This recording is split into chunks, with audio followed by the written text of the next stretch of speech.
Bismillahirrahmanirrahim. Assalamualaikum warahmatullahi wabarakatuh. Salam sejahtera untuk kita semua. Majelis Pengukuhan Profesor Riset yang mulia, yang terhormat Kepala Badan Riset Inovasi Nasional, yang terhormat PLH Kepala Lembaga Ilmu Pengetahuan Indonesia, para hadirin yang saya hormati. Pertama-tama, marilah kita panjatkan puji dan syukur kehadirat Allah Subhanahu wa Ta'ala atas segala rahmat, nikmat, dan karunia-Nya, sehingga dalam kesempatan ini kita dapat berkumpul dan bersama-sama hadir pada acara orasi ilmiah pengukuhan Profesor Riset di Lembaga Ilmu Pengetahuan Indonesia.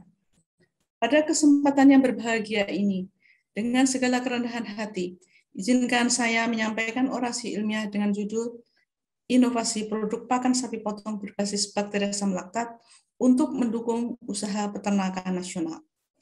Naskah orasi terdiri dari bab 1 pendahuluan, bab 2 perkembangan riset pakan dan mikrobiologi rumen, bab 3 inovasi teknologi produk pakan berbasis bakteri asam laktat, bab 4 strategi menuju inovasi produk pakan sapi potong berbasis bakteri asam laktat, bab 5 kesimpulan, dan bab 6 penutup.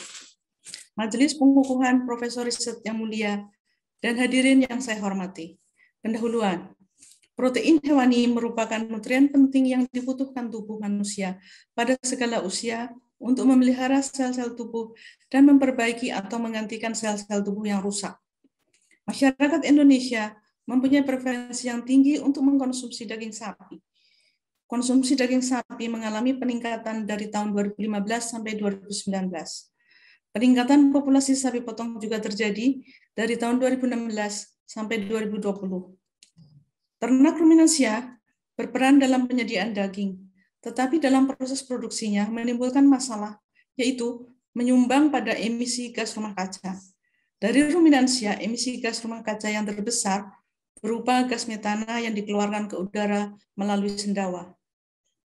Produksi gas metana dari ruminansia selain mengganggu lingkungan, juga merugikan ruminansia itu sendiri berupa pemborosan energi.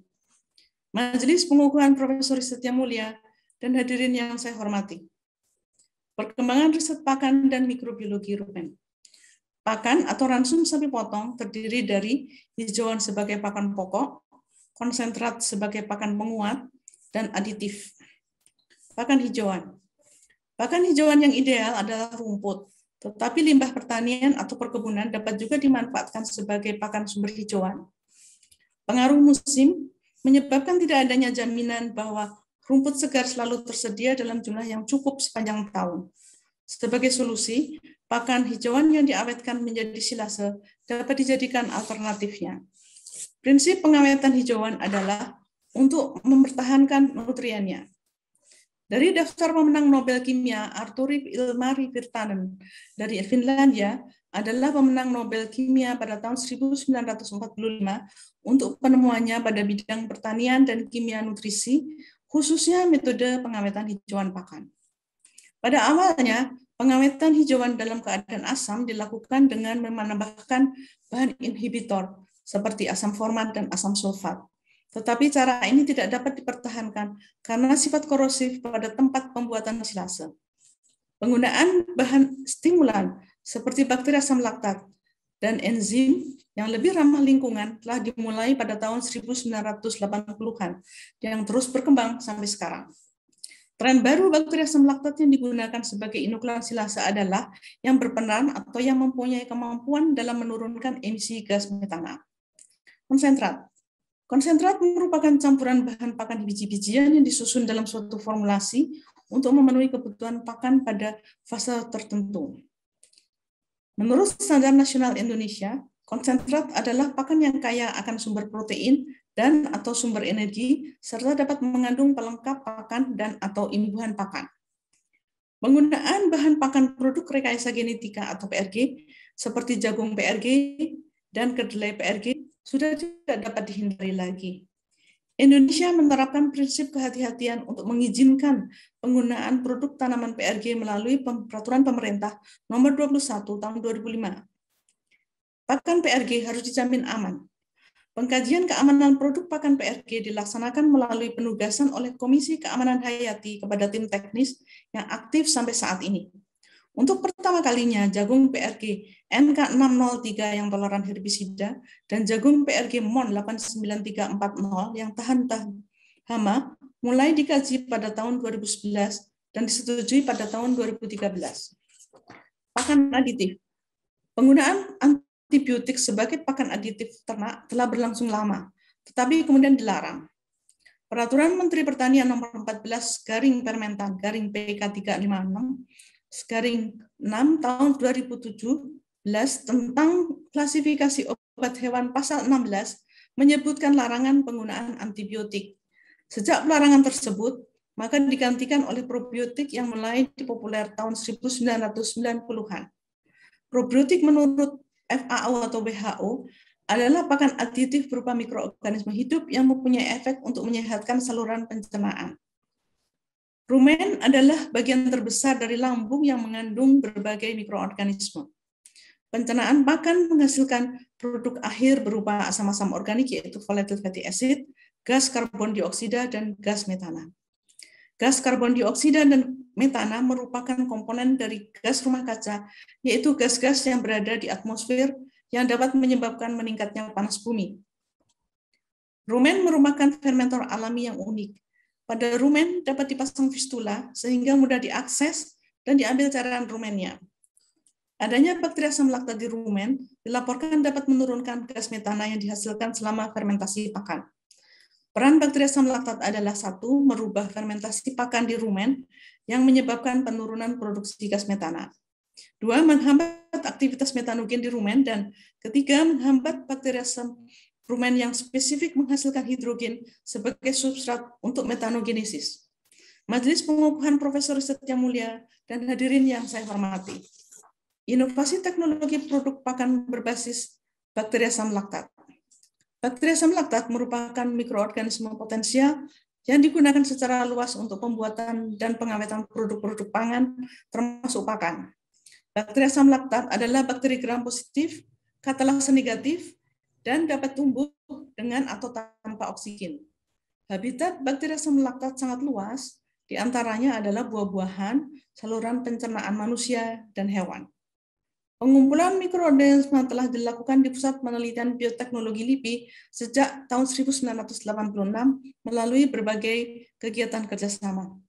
Dari kerjasama dengan Japan Bioindustry Association, Conservation and Sustainable Use of Tropical Bioresources tahun 1993 sampai 1998 tentang taksonomi bakteri asam laktat dan bakteri asam asetat, telah dikoleksi lebih dari 200 isolat bakteri asam laktat dari pangan fermentasi tradisional dan buah-buahan dari Bogor dan sekitarnya.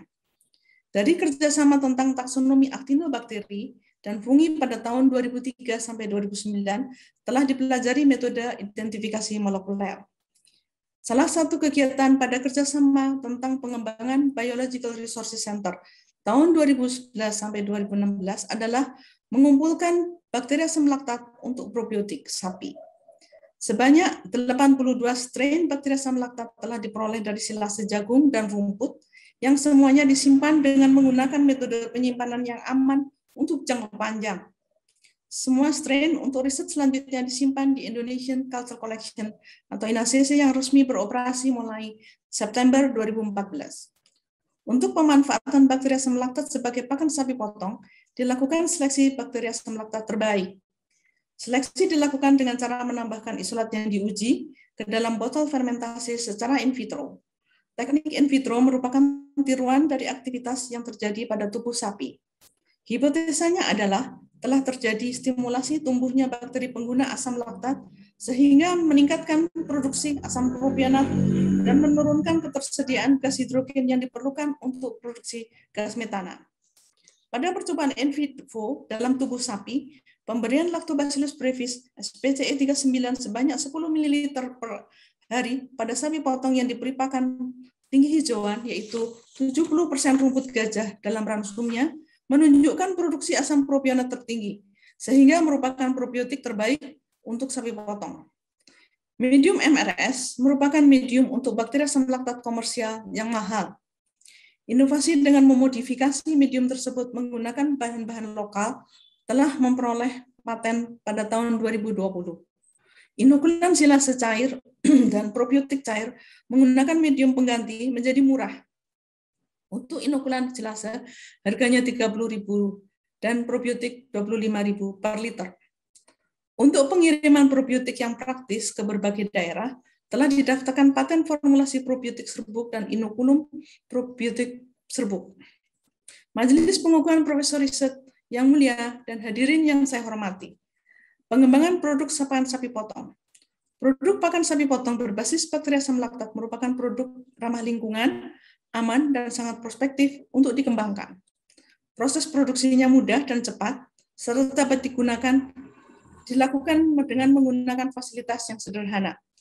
Dengan demikian, pakan sapi potong ini tidak saja dapat diproduksi oleh industri besar, namun juga memungkinkan diproduksi oleh UMKM. Untuk lebih mendekatkan hasil riset dari laboratorium kepada masyarakat, telah dilakukan diseminasi teknologi pembuatan silase ke beberapa lokasi seperti Magelang, Tasik, Sumatera Barat, dan Lombok. Diseminasi teknologi pembuatan silase, konsentrat, dan probiotik yang dilakukan dalam rangka program pengembangan Teknopark Banyumulek berlangsung dari tahun 2015 sampai 2019 di Lombok. Produksi pakan silase menggunakan Lactobacillus plantarum oleh peternak terbanyak telah tercatat sebagai rekor muri. Diseminasi kegiatan pembuatan sapi potong di Teknopark Banyumulek telah terdokumentasi dalam sebuah buku ajar untuk masyarakat. Majelis Profesor Pengukuhan Profesor Riset yang mulia dan hadirin yang saya hormati. Kesimpulan, pakan merupakan kebutuhan primer untuk menunjang produktivitas dan kesehatan sapi potong. Bakteri asam laktat dari koleksi Pusat Penelitian Bioteknologi LIPI telah digunakan untuk proses pembuatan pakan sapi potong yang menghasilkan inokulan silase dan probiotik. Produk yang mengandung bakteri asam laktat indigenous tersebut dapat dibuat dengan bahan lokal dengan harga 30.000 per liter untuk inokulan silase dan 25.000 per liter untuk probiotik. Produk tersebut dapat dijadikan bahan baku industri pakan nasional yang berpeluang sebagai pengganti produk impor. Pemanfaatan pakan sapi potong berbasis bakteri asam laktat merupakan upaya yang ramah lingkungan karena dapat membantu menurunkan emisi gas metana yang dihasilkan sapi potong. Hasil riset berupa inokulan silase dan probiotik telah diimplementasikan kepada masyarakat melalui berbagai program diseminasi. Dengan adanya produk riset pakan sapi potong berbasis bakteri asam laktat yang telah didaftarkan patennya, maka berpotensi untuk dapat dijadikan oleh pihak industri dengan kerjasama. Hal ini menunjukkan adanya minat atau keinginan pihak industri untuk mengembangkan produk pakan sapi potong hasil riset untuk memenuhi kebutuhan pakan sapi potong di Indonesia. Penutup. Sebagai penutup orasi ini, perlu ditekankan bahwa upaya untuk memperbaiki produktivitas sapi potong dengan mencukupi ketersediaan pakan merupakan jaminan untuk dapat memenuhi kebutuhan daging nasional secara mandiri. Produk pakan sapi potong berbasis bakteri asam laktat yang ramah lingkungan perlu dikembangkan karena dua alasan strategis, yaitu yang pertama efisiensi energi sapi potong dan kedua mengurangi emisi gas metana di udara atau lingkungan.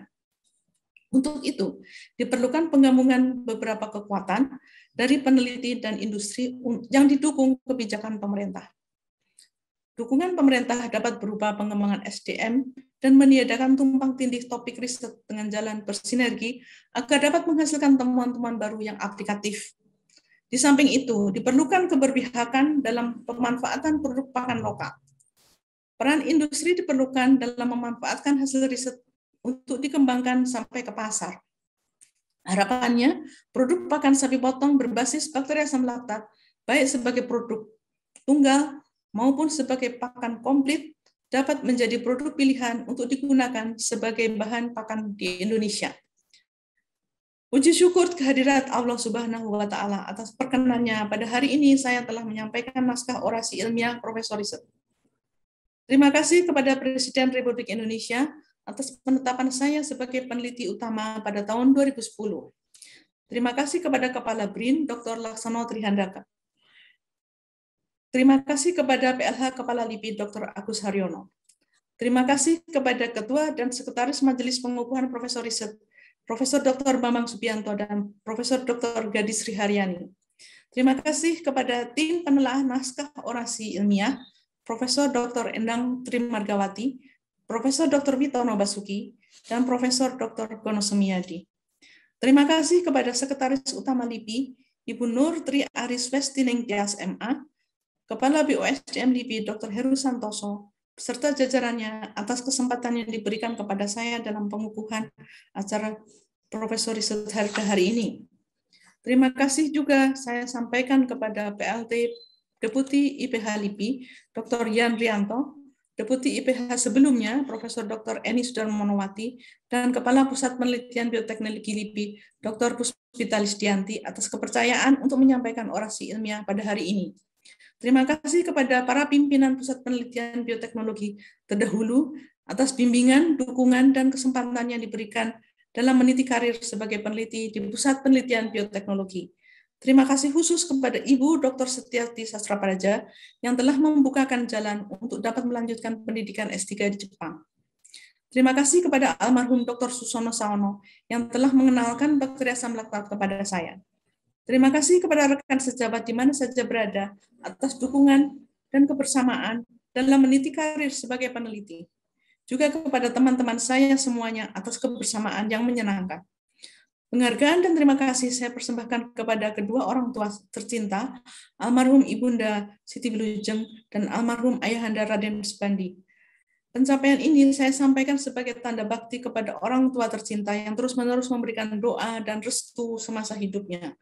Terima kasih kepada almarhum Profesor Dr. Baharudin Tapa atas dukungan, pengertian, dan kebersamaan dalam keluarga beserta anak-anak tercinta. Terima kasih juga untuk dukungan saudara-saudara kandung dan keluarga besar Joko Sosrodiharjo, Haji Abdul Qadir, dan Latapa. Terima kasih kepada para guru dan dosen yang telah mendidik saya mulai taman kanak-kanak hingga perguruan tinggi atas ilmu, pengetahuan, dan budi pekerti yang telah diajarkan. Saya mengucapkan banyak terima kasih kepada seluruh panitia penyelenggara orasi ilmiah ini atas persiapannya yang sangat baik. Terima kasih kepada para hadirin yang berkenan mengikuti acara orasi ilmiah pada hari ini. Saya memohon maaf atas segala kekurangan yang saya lakukan terkait penyampaian orasi ini. Semoga Allah Subhanahu wa Ta'ala melimpahkan taufik dan hidayahnya kepada kita semua. Amin. Wabillahi taufiq wal hidayah. Wassalamualaikum warahmatullahi wabarakatuh.